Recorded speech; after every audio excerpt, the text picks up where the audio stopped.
एक छोटे से गांव में जहां सूरज की किरणें मिट्टी के घरों पर नाचती थीं, रवि नाम का एक जिज्ञासु लड़का रहता था। वह अपनी दादी माँ की कहानियों और गांव के सबसे पुराने बरगद के पेड़ के नीचे बैठकर किताबें पढ़ने में अपना समय बिताता था। एक दिन जब रवि गांव के पुराने मंदिर के पास खेल रहा था, उसे जमीन में दबा एक छोटा लकड़ी का बक्सा मिला। उस पर धूल जमी हुई थी और उस पर अजीबोगरीब नक्काशी थी। रवि की आंखें उत्सुकता से चमक उठीं। जब उसने बक्सा खोला तो उसे अंदर एक पुराना मुड़ा हुआ नक्शा मिला।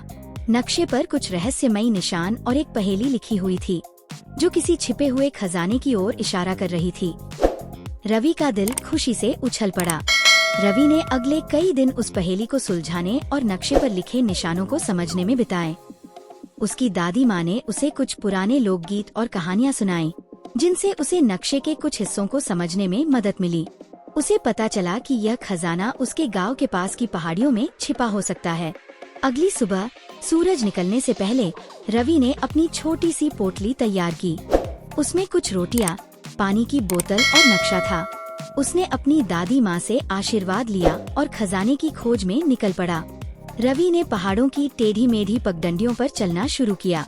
रास्ता कठिन था, लेकिन उसका उत्साह कम नहीं हुआ।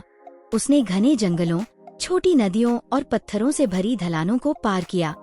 कई घंटों की यात्रा के बाद रवि नक्शे पर दिखाए गए एक गुप्त झरने के पास पहुंचा। झरने के पीछे एक छोटी सी गुफा थी, जो नक्शे के अंतिम संकेत से मेल खाती थी। उसका दिल धड़कने लगा।